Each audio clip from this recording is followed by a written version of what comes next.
Cricket is India's most popular and followed sport, and some say it is a religion with players as good as demigods. India's success in tests has forever been associated with its batting prowess and its unique spin bowling core, several generations of which have helped build India as a test fortress.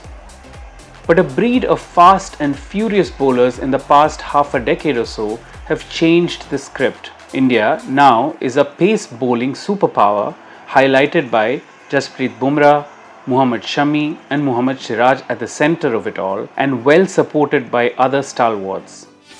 We easily got about half a dozen bowlers in Ishant Sharma, Umesh Yadav, then Bumrah came later, Mohammed Shami, Bhuvneshwar Kumar and Mohammad Siraj.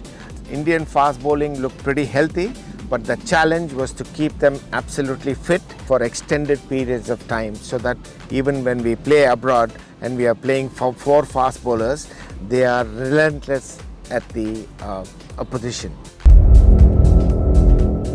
Data bears this out. Pace bowlers data show what are the strengths of each of these bowlers that have made them dominate cricket recently. Indian pace bowlers have been so good at home that they are the only cohort to average less than 30 in the tests played in India in the last decade. Collectively, Indian pace bowlers have picked wickets at an average of just 25.2 runs and a strike rate of 51 balls. Among teams that have played at least 5 test matches in India, only West Indies comes close with wickets at an average of 46 and a strike rate of 68.6. In essence, India wins at home not just because of outstanding spin bowling, but a strong, supportive pace attack. Shami, Mohammad Shami, all of you know what Shami can do. Shami has probably one of the best wrist positions in world cricket. His seam after release is probably one of the best that I have seen in contemporary cricket. And also Shami is a very rhythm bowler. Everything depends on his run-up, so his accuracy. Initially when you look at Shami, he used to bowl 3 very good balls, and in order to he was trying that extra bit to get that wicket, would slide one down the leg and that would go down to the boundary. What we sat down and discussed was, it's not about wickets, let's not run after wickets, but let's just work on being absolutely consistent. In international cricket, how do you create pressure on a batter? It's either by getting wickets or stemming the flow of runs. If you're going to give them easy boundaries, they know that they're going to get loose deliveries and wait for that. But what we did was to stem that, and that we've got to work more on consistency and enjoy being consistent. Wickets would come by as we progress. And then all of you know what Bumrah has done at international level. It was first Ravi Shastri who identified Bumrah from one-day cricket, and we had a casual conversation one day in Calcutta as we were going in a taxi. He said, what do you think of Bumrah in test cricket? I said that was a great idea, because I knew Bumrah from under 19 days, and he always told me that his passion was test cricket. He said, I want to play test cricket. People do not consider me a test cricketer, but look at my first class record. I've done so well for Gujarat playing Ranji Trophy, and I would love to play test matches, which I conveyed to Ravi Shastri. And he then spoke to Virat, and we spoke to the selectors and included Bumrah in the team to South Africa, and the rest is history what Bumrah has done. He's gone on to become probably #1 bowler in the world today.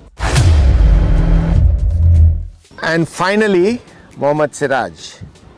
Siraj is probably one of the quickest learners in contemporary cricket. He came as a hungry boy in the Hyderabad team, and his rise to the Indian team has been phenomenal, because to me, he's somebody who's so passionate about fast bowling. He's so relentless, and his action seems extremely effortless, and he bowls at a fairly decent pace of 135 plus, sometimes touching speeds of 140, and he's got a very good ability of moving the ball. All these traits make him a very good bowler at international cricket, and he's time and again he's proving to be what an asset he is to the Indian team. In order to muster these strengths, pace bowlers need a variety of skills in swing and seam bowling apart from the obvious attribute of pace. Mastering seam and swing is not easy, as a level of expertise has to be reached in order to become a good exponent of pace bowling. The science of pace bowling will help us understand these requisites. Swing is in the air and seam is off the wicket. So the ball seams around because of if the wicket is conducive, so how the seam hits the ground matters. So the seam would help the ball to deviate after pitching, but most batters find that very, very difficult to handle. When any object moves in the air, it meets up with resistance. If I have to give you an analogy, even on a windless day, if you're going fast on your bike, you feel the breeze on your face. So similarly, when the ball travels in the air, it meets up with resistance, and this resistance helps the ball to swing. And how can a bowler exploit this? Again, it has got to do with the release positions, it has got to do with the wrist positions at release. So in simple terms, if I have to explain this, when the ball is traveling in the air, when the ball is new, the orientation of the seam is extremely important for the ball to swing. Let us take outswing as an example.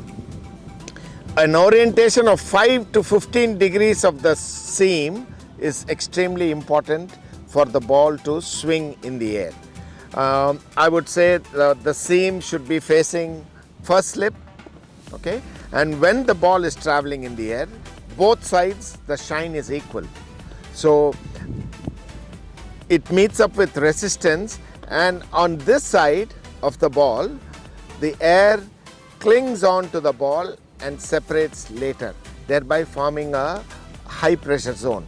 The seam in a new ball is slightly lifted, and so this, when the air hits the seam, here it's a more turbulent, the air disturbs the airflow on the ball, and it's a lot more turbulent here. When it becomes turbulent, a low pressure area is formed, and always movement is from high pressure to low pressure, so the ball swings out. For an in-swing, the orientation of the seam towards fine leg is extremely important. The same principle on this side now, when the ball is traveling straighter, the air clings on to the shiny side and separates later, thereby forming high pressure. And on this side, the seam disturbs the flow of air, whereas it becomes more turbulent, and this is a low pressure area. So movement from high to low, so there is in swing. For reverse swing, the ball is evenly rough. Yeah. The seam plays no role because of the wicket, and the ball is also old. When the ball is evenly rough, it becomes like a golf ball with dimples. Whereas the shiny side, because of the wear and tear of the ball, has micro tears which are invisible to the eye, and this acts like the old rough side of the ball. Okay. The shiny side, it becomes more turbulent, and the rough side, because it's evenly rough, there's more laminar flow on that side, and then high pressure is formed on the rough side and low pressure on the shiny side. So the roles are reversed now. So that's why the ball reverses. In a conventional ball, there is backspin, which allows the ball to go travel along the seam. In a knuckle ball, as there is no backspin, the ball can either travel along the seam, or it can wobble. It can either swing. It can swing either way, or it can go straight. And it's a lot slower than a conventional ball. So these variances act as a surprise element to a batter. Regarding pace, anywhere between 125 to 150, a bowler would be able to swing the ball. But what is the most important requisite for the ball to swing is the angle at which the seam is released. And for that to happen, a bowler needs to have his wrist absolutely behind the ball, and also at release, when the arm is slightly away from the head, which aids outswing, because there's a slight inward tilting of the palm, which aids in the ball in the seam facing first slip. Whereas when you want to bowl in swing, there is a when the arm is absolutely close to the head, the seam is absolutely straight, and the difference in shine on the ball would create the difference for the bowler to swing. So in order to master this, I think what is more important is the backspin that a bowler has at release. When the wrist is absolutely behind the ball, automatically there is a lot of backspin. And elite bowlers, through practice, have mastered the art of release, which helps them to swing the ball either way. How did this generation become so good at the same time and become world beaters? India always boasted of good fast bowlers. If you look at the generation where Zahir Khan, Javagal Srinath, Ashish Nehra, Irfan Pathan, Munaf Patel, they all played in the same era. But the fitness culture was not very prevalent at that point of time. So all these bowlers who I have named started off by bowling 140 plus when they came onto the scene, and slowly their pace went down to late 120s. In order to be a world-beating pace bowler, it isn't enough to have skills and consistency, but it requires a high level of fitness. This is more so for fast bowlers who are prone to different kinds of injuries. I would say that one thing which I firmly believed was addition by subtraction. More than the training, more than the actual nitty-gritty of the exercises and whatever fitness regime they had, I think the load monitoring, that word has been overused and abused now. But I think that I had a pulse for fast bowlers because I was a sprinter myself. So I could understand when they were, I'm sure most of the strength and conditioning coaches do the same. And when I voiced my opinion to the coaching staff, they were also in sync with it. So it was very easy for me. And Virat was always a man who's looking to up the ante, and he was always looking for scientific inputs.